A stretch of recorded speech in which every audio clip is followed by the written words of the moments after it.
प्रत्यक्ष पंढरपूरला सगळ्यांना जायला संधी मिळत नाही, परंतु साक्षात पांडुरंग इथं आलेला आहे आणि म्हणून तुम्हाला या ठिकाणी ही संधी मिळाली आहे आणि संधी देण्याचं काम आपले मंत्री प्रताप सरनाईक यांनी केलेलं आहे।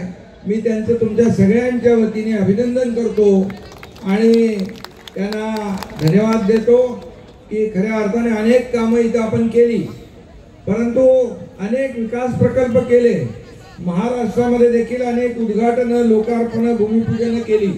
2.5 वर्षात मी मुख्यमंत्री असताना अनेक लोकाभिमुख प्रकल्प पुढे नेले, लोकाभिमुख कल्याणकारी योजनाही केल्या।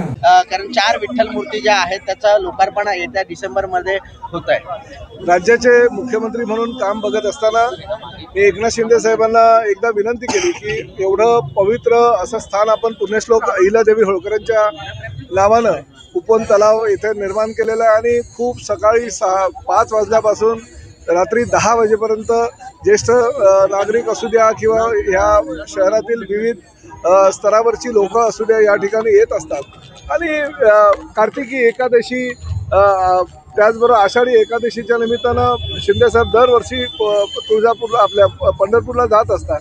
त्यामुळे मी त्यांना विनंती केली की साहेब माझ्या मतदारसंघामध्ये 4 ठिकाणी विठ्ठलाच्या भव्य मूर्ती बनवण्याचा आणि बसवण्याचा माझा मानस आहे आणि त्यानुसार त्यांनी त्याला मान्यता दिली। मीरा भाईंदर येथे 2, तर ठाण्यामध्ये कासारवडवली राम मंदिर आणि त्याचबरोबर उपवन येथील ह्या तलावामध्ये अतिशय चांगल्या प्रकारचं 57 फुटाची ही विठ्ठलाची मूर्ती बसवण्यात आलेली आहे। राज्यातील सर्वात उंच असलेली विठ्ठलाची मूर्ती ठाण्यात बसली याचा मला अभिमान आहे आणि पूर्णतः निधी एकनाथ शिंदे साहेबांनी आपल्या मुख्यमंत्रीपदाच्या कार्यकाळामध्ये दिला होता आणि ठाणेकरांच्या दृष्टीनं ही आता उपवन घाट एक पंढरी झालेली आहे। हे आषाढी कार्तिकीला लोक पंढरपूरला जे जाऊ शकत नाही ते ह्या ठिकाणी येतील आणि विठ्ठलाची उपासना करतील, आराधना करतील। सर संजय राऊत जे आहेत ते मागील अनेक दिवसांपासून आजारी आहेत। त्यांनी पत्र सुद्धा लिहिलेलं आहे की मी 2 महिने आता सार्वजनिक जीवनातून माघार घेतोय, मात्र मी लवकरच बरा होऊन परत येईल। मी ईश्वराकडे आणि खास करून पांडुरंगाकडे प्रार्थना करतो की लवकरात लवकर ते आजारातून मुक्त व्हावे आणि बरे व्हावे आणि लवकर परत सर्वसामान्य जनतेच्या सेवेमध्ये यावे। परंतु जर तो आजार खरोखर जर त्यांना झाला असेल तर मी पांडुरंगाला सांगिततो की लवकरात लवकर त्यांना यातनं बरं काढ, त्यांच्या कुटुंबियाला त्यातनं बरं काढण्याची ताकद आहे। तर ठाकरेंचा उद्या मोर्चा असणार आहे, मतचोरीच्या विरोधात हा मोर्चा आहे आणि राज ठाकरे स्वतः मला एक गोष्ट सांगा, कुणी असू द्या हो, ठाकरे असू द्या किंवा काँग्रेस असू द्या किंवा शरद पवारांची राष्ट्रवादी काँग्रेस असू द्या, जेव्हा त्यांना लोकसभेमध्ये त्यांचे खासदार निवडून आले तेव्हा त्यांना मतचोरी वगैरे झालेले दिसलं नाही। अनेक ठिकाणी जाऊन त्यांनी भाषणं केली की खऱ्या खुऱ्या मतदारांनी आम्हाला मतदान केलं त्यामुळे आघाडीचा हा विजय झालेला आणि एवढे आमचे खासदार निवडून आले। परंतु जशा विधानसभेच्या निवडणुका झाल्यानंतर ते 4 मुंड्या चीज झाले।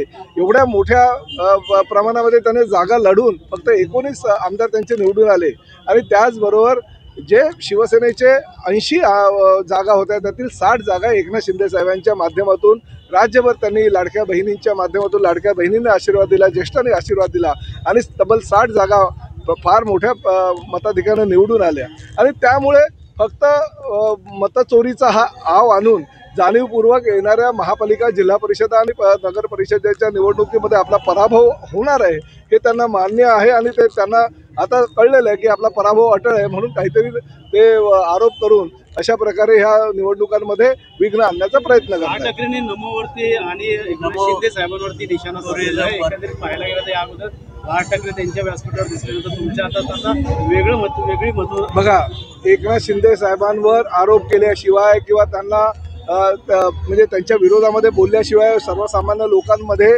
त्यांना पब्लिसिटी मिळत नाही आणि त्यासाठी एकनाथ शिंदे साहेब हे टार्गेट ते करणारच आहेत। त्यामुळे आम्ही सक्षम आहोत।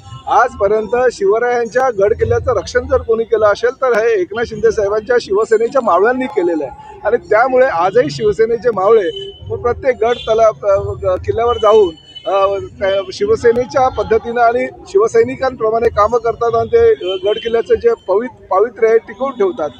कारण नसताना जर एक चांगला निर्णय होत असेल राज्य शासनाच्या माध्यमातून त्याला विरोध करण्याची भूमिका जर कुणाची असेल तर ती योग्य नाही। सर, भारताला मातेचं स्थान दिलेलं गेलेलं आहे म्हणून आपण वंदे मातरम म्हणतो. मात्र अबू आझमी मी वंदे मातरम म्हणणार नाही असं जाहीररित्या सांगत आहे. अबू आझमीनी वंदे मातरम उर्दूमध्ये म्हणावं, त्याला खऱ्या अर्थानं वंदे मातरमचं महत्त्व काय हे कळेल. ह्या राज्यामध्ये ह्या देशामध्ये राहायचं असेल तर वंदे मातरम बोलावंच लागेल, म्हणावंच लागेल. अबू आझमीची एक पद्धती आहे, कार्यपद्धती आहे. जाणीवपूर्वक काही काळामध्ये तो मुस्लिम नेता आहे असं दाखवून मुद्दामून जाणीवपूर्वक हिंदूंच्या भावना दुखावण्याचा प्रयत्न करतो आणि आपल्या मतांचं जे मोठं गाठोडं आहे तर गाठोडे बांधण्याचा प्रयत्न करतो. अबू आझमींकडे काही लक्ष द्यायची गरज नाही. तो एक हिरवा अजगर आहे, हिरवा नाग आहे. अशा हिरव्या अजगर आणि नागाला आम्हाला जसं त्याला वेळ प्रसंगी कुचरावं लागतं ते आम्हाला माहिती आहे. त्यामुळे त्यांनी जास्त बोलू नये. परंतु एक गोष्ट मात्र नक्की की जर त्याला महाराष्ट्रात आणि ह्या देशात राहायचं असेल तर वंदे मातरम बोलावंच लागेल. तर राजकारणात अनेकांचे विठ्ठल आहे, आपला खऱ्या अर्थाने विठ्ठलमध्ये शरद पवारांची देखील भेट घेतली. त्यानंतर आता पाहिलं नाही बघा, राजकीय गुरु म्हणून पवार साहेब, कारण मी माझ्या 18व्या वर्षापासून विद्यार्थी संघटनेचा कार्यकर्ता म्हणून काम करत होतो आणि अखंड काँग्रेस असताना काँग्रेसचा एक विद्यार्थी संघटनेचा कार्यकर्ता म्हणून शरद पवार साहेबांच्या नेतृत्वाखाली मी काम करायचो. आता ते वयोनुसार दरवर्षी मी त्यांची वेगवेगळ्या ठिकाणी ही भेट घेत असतो. दिवाळीची सदिच्छा भेट घेत असताना त्यांचा आशीर्वाद माझ्या दृष्टीनं महत्त्वाचे आहेत आणि त्यामुळे शरद पवारांची भेट घेणं किंवा वरिष्ठ नेत्यांची भेट घेणं ही माझी संस्कृती आहे, मराठी संस्कृती आहे, सरनाईक परिवाराची संस्कृती आहे. आम्ही कुणीही कितीही काही आरोप प्रत्यारोप केले तरी शेवटी आम्ही आमचे गुरुस्थानी, भले पक्ष आमचा वेगळा जरी असेल तरी ज्या व्यक्तीला आम्ही गुरुस्थानी मानलेलं आहे त्यांची नेहमी आम्ही भेट घेतो. काय साकडा असणार आहे मराठवाडा राज्यातील सर्वसामान्य शेतकऱ्यांना, जे पूरग्रस्त शेतकरी आहे त्यांना लवकरात लवकर त्यातून बाहेर काढावं, शेतकऱ्यांवरचं संकट दूर करावं आणि प्रामुख्यानं एकनाथ शिंदे साहेब जी महाराष्ट्रासाठी मेहनत करतात त्यांच्या ह्या मेहनतीला यश मिळालं. कर्जमाफीची मागणी काल बच्चू कडू आणि महादेव जानकरांपासून अनेक नेत्यांनी काल मुख्यमंत्री आणि दोन्ही उपमुख्यमंत्र्यांसमवेत बैठक घेतलेली आहे आणि कर्जमाफीची घोषणा आणि त्याची तारीख ही मुख्यमंत्री आणि दोन्ही उपमुख्यमंत्र्यांनी जाहीर केलेली आहे. त्यामुळे 30 जून ही तारीख आहे. 30 जूनपूर्वी महायुतीचं सरकार हे कर्जमाफी करेल एवढं मात्र नक्की.